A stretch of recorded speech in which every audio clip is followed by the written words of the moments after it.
A lot of people have been fighting about what constitutes voter shaming.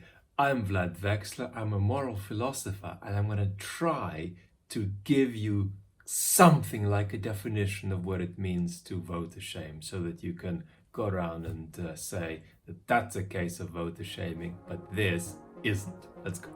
I think there are at least three components to voter shaming. Now, they're not a sufficient condition for something to be voter shaming, but they are nearly necessary conditions, such that if any of the three is absent, then the behavior might be bad in some other way, but it's not voter shaming. The first component of voter shaming is something that's got to be present in the mind of the voter shamer, the person doing the shaming, at least potentially, depending on how we evaluate what they've done. Now, what's got to be in their mind is a desire to change the mind of the person potentially being voter shamed. If the desire to change the mind of the person being voter shamed is completely absent, it's not illegal to use the concept of voter shaming, but I think it's not terribly helpful. So I'm saying that the first component of voter shaming is that there's got to be some desire present in the mind of the potential voter shamer to change the mind of the person who is being potentially voter shamed. The second component of voter shaming is something that's got to be true about the mind of the other side, the person being potentially voter shamed. Now, what is that? I think that the person who potentially may be being voter shamed has to have a reasonable position. Their view, their outlook, for which they are potentially being voter shamed, has got to be reasonable. If it's unreasonable, they can't be voter shamed for it. If their position is that they're terribly pissed off about a political candidate because they're not going to give them a free ticket to the moon, well, they can be mocked for that limitlessly, even with the desire to change their mind being present, the first component.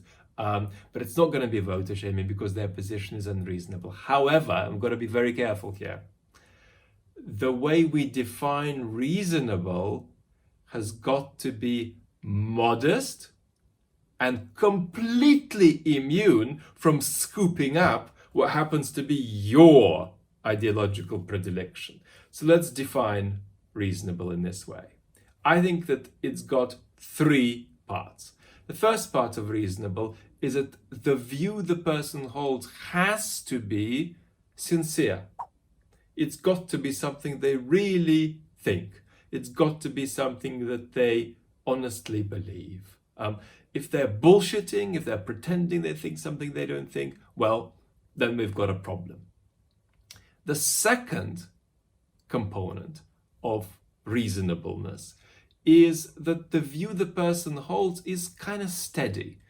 You don't want that view to change from day to day, week to week. Now, month to month, you could potentially debate, but a reasonable view is got to be what we would properly call a belief. It can't just be a dispositional state.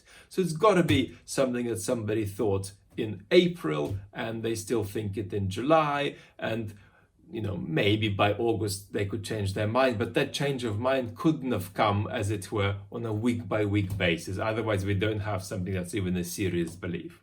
And the third bit that makes up what it means for a position to be reasonable is that it's just got to be thoughtful. It's got to be a position that the person has thought about. So that's it. Sincerity, steadiness, and thoughtfulness. That makes a reasonable position. Only if you've got a reasonable position can you legitimately say that under some circumstances you're being voter shamed. If your position is unreasonable, I think you can never be voter shamed. The third component of voter shaming is again about what's in the mind of the voter shamer, the person potentially doing the vote shaming. And I think they've got to think one of two things.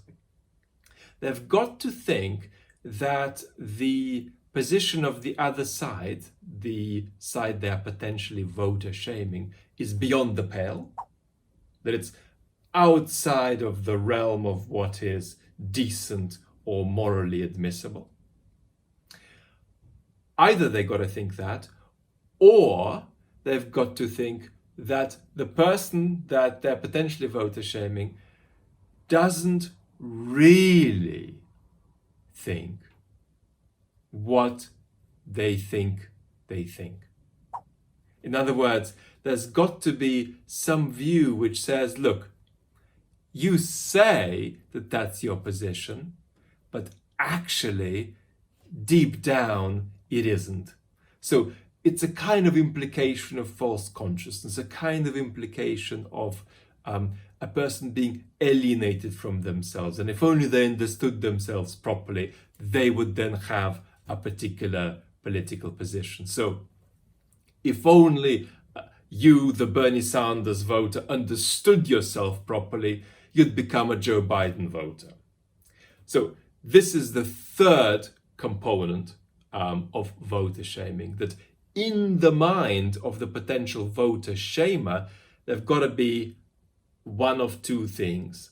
Either they've got to think that the position of the person they might potentially be shaming is beyond the pale, or they've got to think that there's a kind of alienation happening in the position of the person they're potentially shaming, that that person's position isn't really theirs, and if only they'd thought about it properly, then they'd realize that what they're saying is their view isn't really their view.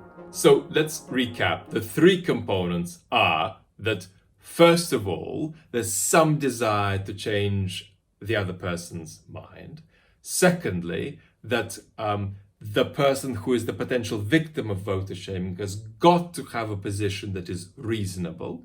And the third component is that in the mind of the potential voter shamer, there's got to be either the idea that the other party is beyond the pale, or the idea that the other party is sort of alienated from their beliefs. Now, if all of these are in place, of course, it doesn't mean that it's voter shaming. So that's not how I'm casting this story. What I'm rather saying is that for something to be voter shaming, it really does have to have each of these three components.